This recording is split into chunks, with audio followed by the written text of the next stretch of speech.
My self doctor Omkar Singh, retired veterinary surgeon, और innovation AI training institute में आप सभी का स्वागत है। ऑनलाइन हम क्लास स्टार्ट कर रहे हैं, तो उसकी अलग वीडियो हैं। इसमें हम मेडिसिन का बैक्टीरियल डिजीज़ लेके चलते हैं। तो बैक्टीरियल डिजीज़ में आज हम डिस्कस करेंगे एक्टिनोबैसिलोसिस और एक्टिनोमाइकोसिस और इसमें मेस्टाइटिस थिनेला रोग। तो इसमें पहले हम स्टार्ट करते हैं एक्टिनोबैसिलोसिस। एक्टिनोबैसिलोसिस क्या होता है, इसको हम वुडन टंग भी बोलते हैं। इसको वुडन टंग, जो टंग होती है वो काफ़ी सख्त हो जाती है, काफ़ी हार्ड हो जाती है। और इसमें क्या होता है कि जबड़े उसमें एक्टिनोबैसिलोसिस होता है। ये एक्टिनोबैसिलोसिस में जो सॉफ्ट टिश्यू हैं उसमें इन्फेक्शन होता है, जैसे टंग है और उसके गर्दन के ऊपर पशु के उसमें गांठें बन जाती हैं। और इसका कारण क्या होता है, ये एक्टिनोबैसिलोसिस लिग्नर्सी एक बैक्टीरिया होता है, उसके द्वारा ये बीमारी फैलती है। छूत लगने के ढंग इसमें क्या होते हैं कि इसमें जैसे किसी का अंदर कोई पशु के जख्म होता है, जब उसमें चारा वगैरह वो खाता है तो वो बैक्टीरिया उसके अंदर चला जाता है। दूषित चारा जब पशु खाता है तो उसके अंदर इन्फेक्शन हो जाता है, वो वहाँ पर वो ग्रोथ करना शुरू कर देता है। टंग के ऊपर, मुंह के अंदर कोई जख्म होते हैं तो बैक्टीरिया वहाँ चला जाता है और वो टंग है वो उसको सख्त हो जाती है। और दूसरी जगह भी नेक वाली साइड में भी जो सॉफ्ट टिश्यू हैं वहाँ भी गांठें बन जाती हैं। रोग के लक्षण क्या हैं इसमें? रोग के इसमें लक्षण, इसमें अंदर वुडन टंग जो टंग होती है, लक्षण इसके टंग होती है वो काफ़ी हार्ड हो जाती है। गांठें जब गर्दन के ऊपर गांठें बन जाती हैं, अल्सर बन जाते हैं। गांठ इतनी सख्त होती है कि वो जब उसको इंसिजन वगैरह देते हैं तो उसमें से काफ़ी पस निकलती है उसमें गांठें। ये उसके मुंह के ऊपर भी में हो सकते हैं, जबड़े के ऊपर, और वो गर्दन के पीछे भी गांठें हो जाती हैं। और ज़्यादातर वो वुडन और उसका जो सॉफ्ट टिश्यू है उसमें ज़्यादा वो इफ़ेक्टेड होते हैं। उसमें जब गांठ बनती है तो उसको जब हम इंसिजन देते हैं तो उसमें से पस निकलती है, और वो इसकी मेन इस बीमारी के गांठें बनने का मेन वो है इसका। और इसकी इलाज कैसे किया जाता है इसका? पशु को इसमें पेन काफ़ी होता है, पशु खाना पीना छोड़ देता है, पशु को वो गांठें वो कई बार गांठ, एक बार गांठ को इंसिजन दे देते हैं या फट जाती है गांठ, पस निकल जाती है, दोबारा फिर वो गांठ उसी जगह हो जाती है।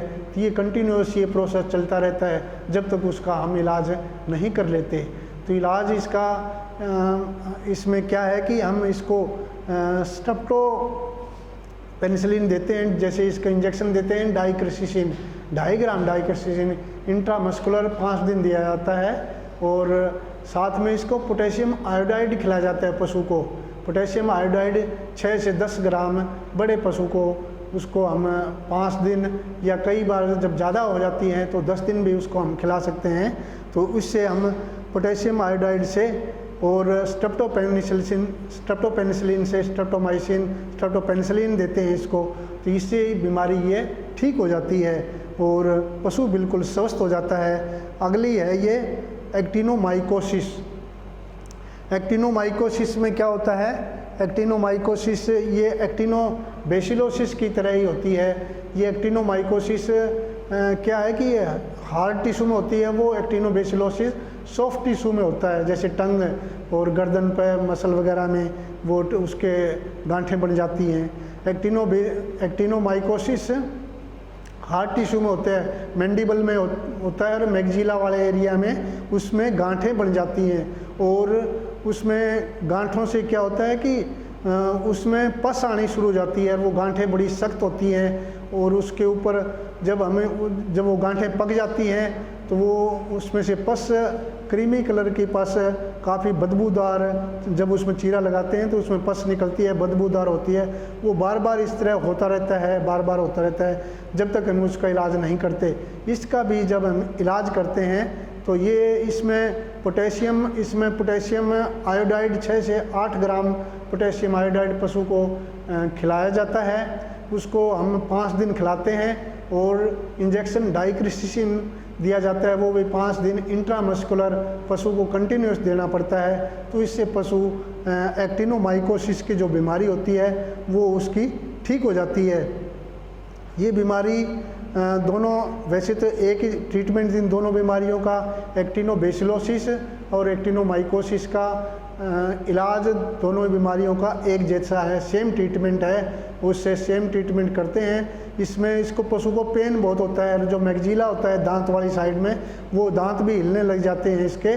और फिर पशु को यदि हम ट्रीटमेंट करते हैं तो पशु बिल्कुल स्वस्थ हो जाता है और ये बीमारी से हम पशु को मुक्ति मिल जाती है। इसके बाद हम स्टार्ट करते हैं थैलेला रोग।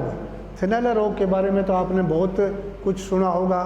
पशुओं को मैस्टाइटिस होती है, ये थैलेला रोग होता है। ये पशुओं को बहुत लग जाता है, दूध देने वाले पशुओं के लिए बहुत नुकसानदायक होता है, फार्मर के लिए भी, पशु के लिए भी।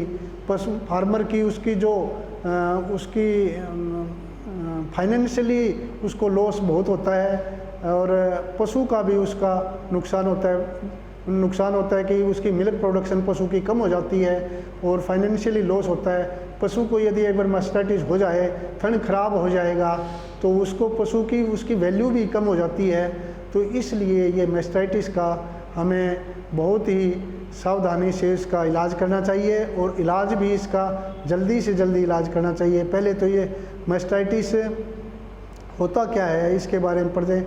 ये एक थैलेला रोग है, बैक्टीरिया के द्वारा बीमारी हो जाती है। ये कौन कौन से बैक्टीरिया हैं? स्ट्रेप्टोकोकस एगलेक्टी है, स्टेफाइलोकोकस पायोजिन्स है और ई कोलाई है। ये इन बैक्टीरिया के द्वारा, कोई फंगस के द्वारा भी ये बीमारी हो जाती है, फिर बैक्टीरिया के द्वारा ज़्यादा होती है बीमारी।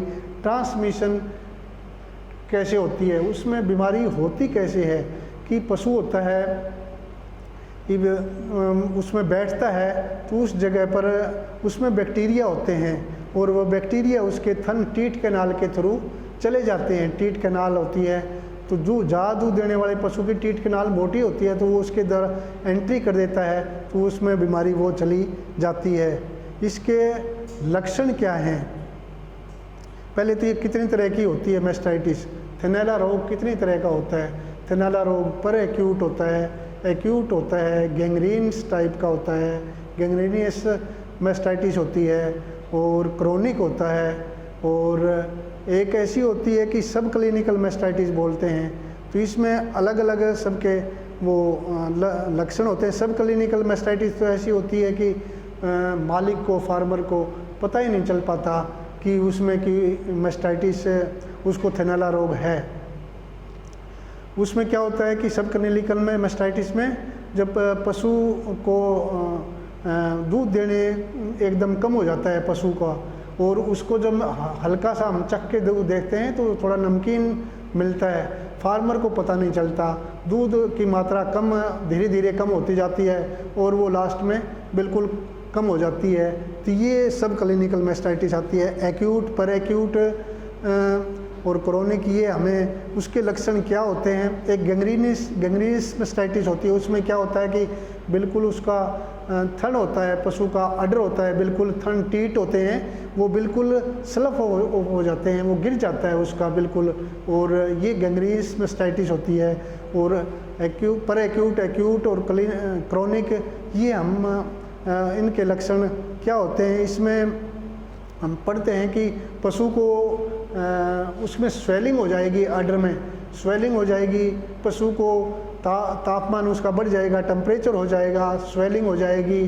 पशु का दूध है वो छिछड़ी से आने शुरू हो जाते हैं, बिल्कुल फटा दूध आना शुरू हो जाता है, उसके फाइबर से आने शुरू हो जाते हैं, नेक्रोसिस आना शुरू हो जाता है, उसके लेसिका ग्रंथि में सूजन हो जाती है उसकी, और मिल्क प्रोडक्शन उसका बिल्कुल पशु का कम हो जाएगा, धीरे धीरे पशु का कम दूध देना कम हो जाता है, फिर बिल्कुल ख़त्म हो जाता है। यदि टाइम पर हम इसको ट्रीटमेंट कर लिया जाता है तो ठीक होने के चांस होते हैं, नहीं तो यदि 2-3 दिन इसमें से निकल जाते हैं तो पशु का उसका इलाज करने के बाद भी पशु ठीक नहीं होता और इससे पशु की वैल्यू बहुत कम हो जाती है, उसकी प्रोडक्शन दूध देने की जो उसकी कैपेसिटी है वो पशु की ख़त्म हो जाती है। तो इस तरीके से हम इसका ट्रीटमेंट कर सकते हैं। और ट्रीटमेंट में इसमें कौन कौन से तरीके से ट्रीटमेंट कर सकते हैं, इसका हम एंटीबायोटिक लगाते हैं। एंटीबायोटिक में एमसेफ्ट लेते हैं, एमसेफ्ट एंटीबायोटिक लगाते हैं और ये 3 दिन के बाद फिर लगाई जाती है एंटीबायोटिक। आईवी इसका लगता है। यदि ज़्यादा मैस्टाइटिस है प्री-एक्यूट, एक्यूट टाइप में या हार्ड टाइप में होती है तो इसमें एमसेफ्ट का इंजेक्शन 3 ग्राम आईवी हम देते हैं। यदि बुखार होता है तो मेलोनेक्स दिया जाता है और स्वेलिंग होती है तो साथ में एविल हम देते हैं 10 ml इंट्रामस्कुलर देते हैं। बुखार है साथ में, पशु को बुखार भी हो जाता है तो पशु को शिवरिंग हो जाती है, बुखार हो जाता है तो उसको हम साथ में मेलोनेक्स प्लस का इंजेक्शन 30 ml देंगे, इंट्रामस्कुलर देंगे तो वो पशु इसका इलाज कम से कम 3 दिन या 5 दिन किया जाता है, तब जाके पशु ठीक होता है। उसकी दूध देने की उसकी जो एल्वियोलाई होती हैं वो कम हो जाती हैं, वो ख़त्म नेक्रोसिस हो जाती है उसमें, तो उसमें साथ में विटामिन ए का इंजेक्शन भी दिया जाता है, तो विटामिन एच भी दिया जाता है इसमें साथ में, तो पशु की उसमें कैपेसिटी एपिथेलियल सेल होते हैं वो ठीक हो जाते हैं और पशु उसमें ठीक हो जाता है, दोबारा पशु के पूरा दूध हो जाता है उसमें और पशु दूध देना पूरा स्टार्ट कर देता है। इससे पशु बिल्कुल स्वस्थ हो जाएगा और दूध देने की उसकी वो ठीक हो जाएगी। ये कंट्रोल हम कैसे कर सकते हैं इस बीमारी को कंट्रोल, जैसे ये बीमारी होती तो उस टाइम है जैसे कि जैसे पशु ब्याता है उस टाइम मैस्टाइटिस ज़्यादा होती है, या पशु जब उसको ड्राई हो जाता है तो उस कंडीशन में हो जाती है। जब लैक्टेटिंग एनिमल होता है उसमें होने के ज़्यादा चांस होते हैं क्योंकि उसकी टीट कनाल मोटी होती है, उसमें चांसेस ज़्यादा होते हैं। तो इसको कंट्रोल कैसे कर सकते हैं हम? कंट्रोल के लिए इसके लिए है कि पशु को दूध निकालने के बाद एकदम बिठाना नहीं चाहिए, उसको चारा वगैरह डाल देना चाहिए जिससे पशु चरता रहेगा और वो बैठेगा नहीं। तो यदि बैठ जाएगा तो उसकी टीट कनाल उसकी खुली रह जाएगी, उसमें इन्फेक्शन होने के ज़्यादा चांस होते हैं। एक यदि मैस्टाइटिस दूध निकालने के बाद एंटीसेप्टिक सॉल्यूशन से दूध उसमें डिप कर देना चाहिए, चारों तरफ थोड़ी आधे मिनट के लिए डिप कर देंगे तो बैक्टीरिया उसके अंदर टीट कनाल में बैक्टीरिया नहीं जाएंगे, उसकी मर जाएंगे बैक्टीरिया और वो मैस्टाइटिस होने के चांसेस कम होंगे। और कुछ स्प्रे किया जाते हैं टीट के ऊपर, आयोडीन के स्प्रे किए जाते हैं, उससे भी बचाव हो जाता है। और कुछ इंट्रामेमरी जैसे दूध देना पशु ड्राई होता है तो उसमें दूध देना कम होता है पशु, उस टाइम में उसको हम क्या करते हैं कि उसमें इंट्रामेमरी इन्फ्यूजन पेंडिस्टिन एसएच की ट्यूब उसमें अंदर इंट्रामेमरी इन्फ्यूजन कर देते हैं, उसमें अंदर थन में छोड़ देते हैं। जब दूध देना बंद करता है तो पशु के उस टाइम हम छोड़ देंगे तो उसमें वो मैस्टाइटिस होने के चांस जो कम हो जाएंगे। नहीं तो ये क्या होता है कि जब पशु ड्राई होता है तो उस टाइम भी मैस्टाइटिस के चांसेस ज़्यादा होते हैं, तो वो उससे बचाव हो जाता है। ये बचाव के तरीके हैं और इसके ट्रीटमेंट के ये तरीके हैं, ट्रीटमेंट और बचाव। और इसके लक्षण ये कैसे होती है, ये बीमारी बैक्टीरिया के द्वारा होती है, ये सारा हमने मैस्टाइटिस थैलेला रोग के बारे में बता दिया। उससे बचाव के एक साफ़ सुथरा हमने जहाँ पशु को रखते हैं वो साफ़ सुथरा रखना चाहिए, मैं उसमें स्प्रे वगैरह करना चाहिए। यदि बैक्टीरिया वहाँ नहीं होंगे, एक यदि किसी इन्फेक्टेड एनिमल को वो बैक्टीरिया उसमें हैं तो वो उसी जगह दूध नहीं निकालना चाहिए, उसका दूध किसी दूसरे बर्तन में निकाल के कहीं दूसरी जगह उसका डालना, ज़मीन के नीचे दबा देना चाहिए। नहीं तो वो इन्फेक्टेड दूसरे स्वस्थ एनिमल के वो बीमारी हो जाती है और वो बैक्टीरिया चले जाएंगे, बीमार हो जाएगी। इससे पशु का थन खराब होने के चांसेस हो जाएंगे और फार्मर की इकोनॉमिक जो फाइनेंशियल उसकी है वो लॉस हो जाएगा, उसको नुकसान हो जाएगा फार्मर को। ये इससे हम बचा सकते हैं। तो ये आज के हमारे टॉपिक एक्टिनोमाइकोसिस, एक्टिनोबैसिलोसिस, एक्टिनोमाइकोसिस और थनैला रोग की ये हमारा ऑनलाइन ये समाप्त होता है। और इसके बाद कल हम डिस्कस करेंगे वायरल डिजीज़ के बारे में। और थैंक्स स्टूडेंट।